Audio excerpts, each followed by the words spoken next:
Hello, my friends. Let's begin with what Zelensky said about possible provocations on May 9th and confirmed that Ukraine doesn't agree to the proposed 3-day ceasefire. And then we realized that even during Easter, despite all their signals and promises, not even to us directly, we see exactly who we're dealing with. We don't believe them, and neither do the United States when it comes to their public promises. We know that they carried out over 100 assaults. That's why provocations are very possible. It's just their style. For example, right now, they talk about wanting some sort of partial ceasefire, but you should know that the number of attacks today is the highest in recent months. These days, they're launching over 200 assaults. I got a report from General Syrskyi, the commander-in-chief. He told me yesterday alone there were over 200 assaults. So, no, we don't believe them. Provocations are likely, but that's on the Russians. And if anyone still trusts them, let them try and see for themselves. So, the war goes on, and there is clearly no end in sight anytime soon. Even Trump, in his interview, admitted that peace still seems out of reach. The peace between Ukraine and Russia that I once promised to establish quickly may turn out to be unattainable, though, in my view, a deal is still fairly close. As we can see, ending the war in 24 hours or even 100 days hasn't worked out for him. But Trump also said there is a possibility of new sanctions against Russia, though he doesn't want that to happen. It depends on how Russia behaves. Trump named a condition for introducing Graham's sanctions. In an interview with NBC, the US president explained whether he would sign a law imposing new sanctions on Russia if the US pulls out of peace talks. Well, that depends on whether Russia behaves in a way that leads to peace. We want a peace deal. We want Russia and Ukraine to reach an agreement. We think we are fairly close to that and will save a lot of lives and also save a lot of money, Donald Trump said. Meanwhile, the Russians are still pushing forward with extremely high activity, so let's move to the front line. In the Sumy and Kursk directions, Russians are launching around 20 assaults per day. Even so, they still haven't managed to fully clear their own territory. In Sumy region, no new assaults are currently being recorded, only FPV drones are active, and for now the front line remains unchanged. And once again, Chernihiv region is coming under Russian shelling. At the same time, reports say that the Ukrainian forces struck the Strela plant in Russia's Bryansk region with a drone.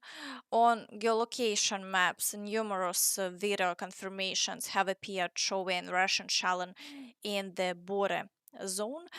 It's unlikely this activity signals preparations for an offensive in Chernihiv region.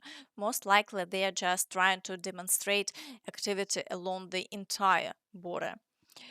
In the Belgorod direction, shelling is ongoing, but the intensity has decreased and no ground attacks are currently being carried out. In the Kharkiv direction, activity remains low. Russian forces are not launching new assaults, and shelling continues at its previous pace. Meanwhile, fighting in Vovchansk is ongoing, although the front line there hasn't changed, and the Ukrainian forces are successfully repelling all attacks. In the Dvorichna direction, the Russians haven't launched new offensives for now, and part of the village of Kamyanka remains under the control of the Ukrainian forces. In the Kupiansk direction, Russian forces continue to assault Novosinovo and Glushkivka. Otherwise, there is no significant activity, and the front line remains unchanged. In the Borova direction, activity has also decreased, and the Russians have begun regrouping. Attacks are only being recorded near Bogoslavka, but the situation there remains the same as before. In the Lyman direction, Russian forces are assaulting Zarychne, Yampolivka, Kolodyazi, Lipove, and Ritko-Dub. However, the Ukrainian forces have so far managed to hold the advance. The Russians haven't achieved any new successes, so the fighting continues. In the Siversk direction, assaults on Grigorivka are ongoing with attempts to break through from Ivanodarivka. Artillery strikes also continue in this area.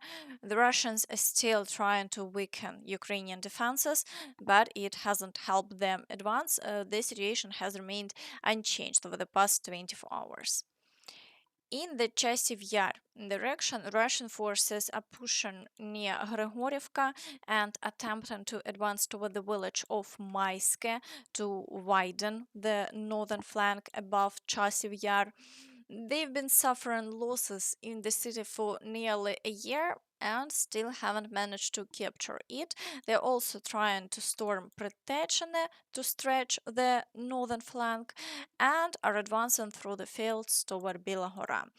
However, Ukrainian forces are striking back hard and there have been no major Russian gains. Ukrainian defenders continue to hold the line successfully in this area.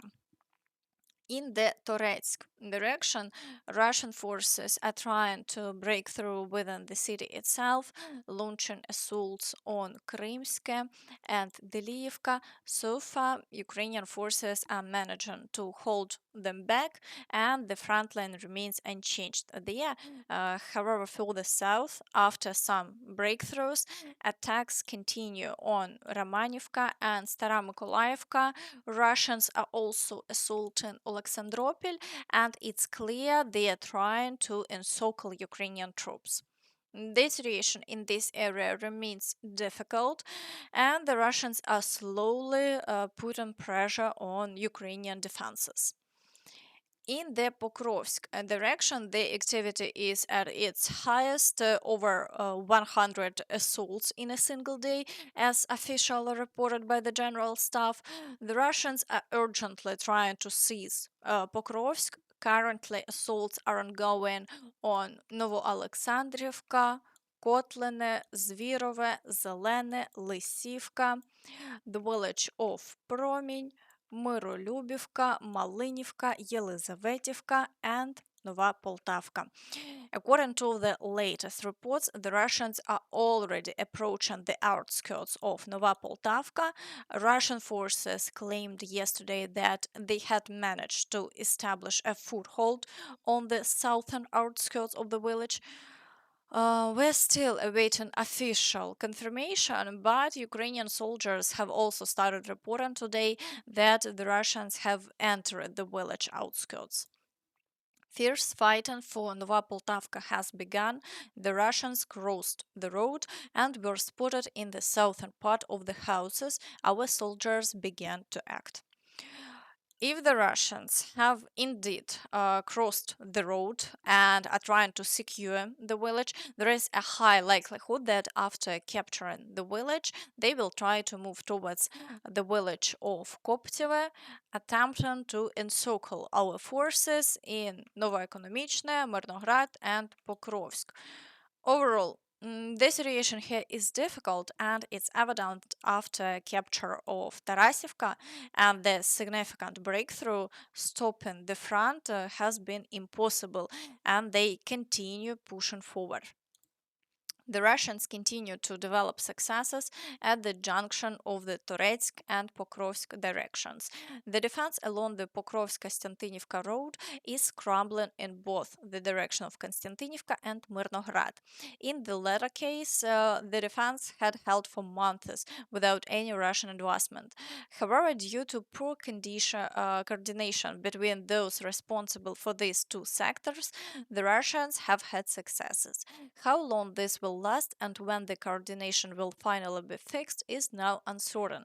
The Russian breakthrough was also influenced by the fact that our attention was mainly focused on another flank of Pokrovsk.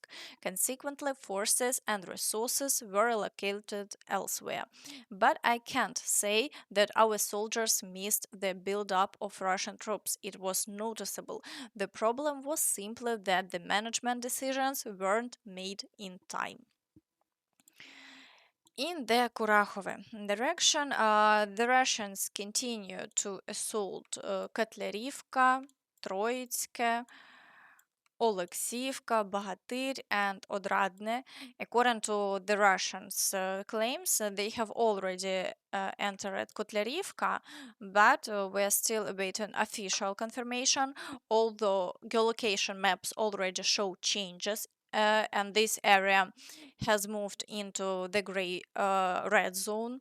Thus, there is a possibility that the Russians are gradually making progress here. However, I don't want to jump to conclusions, so let's wait for data from the Ukrainian side. In the direction of Velika Novosilka, the Russians are assaulting the village of Shevchenko, Vilne Pole, Zelene Pole, Novopil, and advancing from Novosilka. The activity has increased over the last day and shelling is also ongoing. However, they haven't been able to break through yet, and the front line remains unchanged over the past day. In the Zaporizhzhia direction, it seems that the large-scale offensive on Zaporizhzhia has stopped. The Russians are assaulting Molotov-Machka, pushing towards Novodanilivka, and they are still trying to level the front line. The assaults on Kamyansk also continue, but they haven't made any progress, and the situation hasn't changed over the past day. In the Kherson direction, attacks on the islands continue and shelling of the right bank persists. However, there have been no changes here, and the Russians still cannot break through to the right bank as before.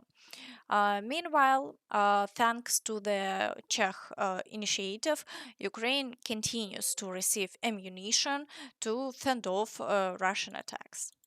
It is in our interest to continue supporting Ukraine so that Ukraine remains on the battlefield. The Czech Republic is trying to supply ammunition in this direction. This is our initiative. We are doing everything to ensure that Russia is not as successful on the battlefield.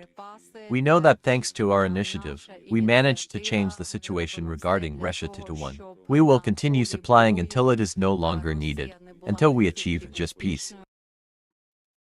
And that's all from me. So please don't forget to like this video, subscribe to the channel, and hit the notification bell to stay updated on all the latest news. Thank you for watching and see you next time. Bye bye.